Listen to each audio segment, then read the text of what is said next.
আপনার কাছে একটু সহজভাবে আপনার থেকে উত্তরটা নেওয়ার চেষ্টা করবো। আপনারা এই মুহূর্তে বঙ্গে দাঁড়িয়ে কাকে বিরোধী মনে করছেন, বিজেপি নাকি সিপিএম নাকি কংগ্রেস? আজকে বঙ্গে দাঁড়িয়ে আমরা এখানটায় প্রধান বিরোধী যদি থাকে তাহলে সিপিএম, আর সিপিএম কংগ্রেসকে বিজেপি প্রধান বিরোধী, বিজেপিকে পিছন দিক থেকে সহযোগিতা করছে।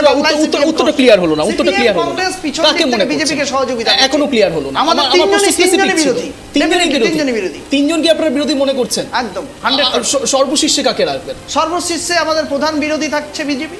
প্রধান বিরোধী বিজেপি, কিন্তু মুখ্যমন্ত্রী মমতা বন্দ্যোপাধ্যায়ের ভাষায় কিন্তু একটু অন্যরকম সুর আজকে দেখা গিয়েছে অশোকনগরে। তিনি একেবারে সরাসরি বলছেন আজকে যদি বালু থাকতো তাহলে সিপিআইএম এতটা মিছিল যা করছেন সেটা করতে পারতেন না। মুখ্যমন্ত্রী মমতা বন্দ্যোপাধ্যায় বলছেন আজকে অশোকনগরে দাঁড়িয়ে, তাহলে কোনো এক জায়গাতে কি এই শূন্য থাকা সিপিআইএম আপনাদের কাছে প্রাসঙ্গিক হয়ে পড়ছে লোকসভা ইলেকশনের ঠিক আগে? নাহলে মুখ্যমন্ত্রী মমতা বন্দ্যোপাধ্যায় আপনাদের তৃণমূল সুপ্রিমো, তিনি অশোকনগরে গিয়ে এই কথা কি করে বলতে পারতেন যে বালু থাকলে পরে মিছিল করতে পারতেন না বামফ্রন্ট?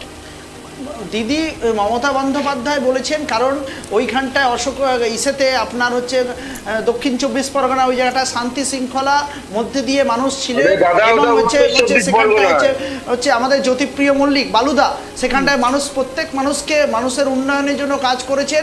প্রত্যেক মানুষের এখানে এখন হচ্ছে মানে আপনি এখনো মনে করেন জ্যোতিপ্রিয় মল্লিক ভালো কাজ করেছেন? মানে আপনি এখনো মনে করেন জ্যোতিপ্রিয় মল্লিক ভালো কাজ করেছেন? বেশ, আমি স্নেহান বাবুর কাছে আসবো। আপনারা দেখছেন ট্রাইব টিভি বাংলা, বাংলার আপন।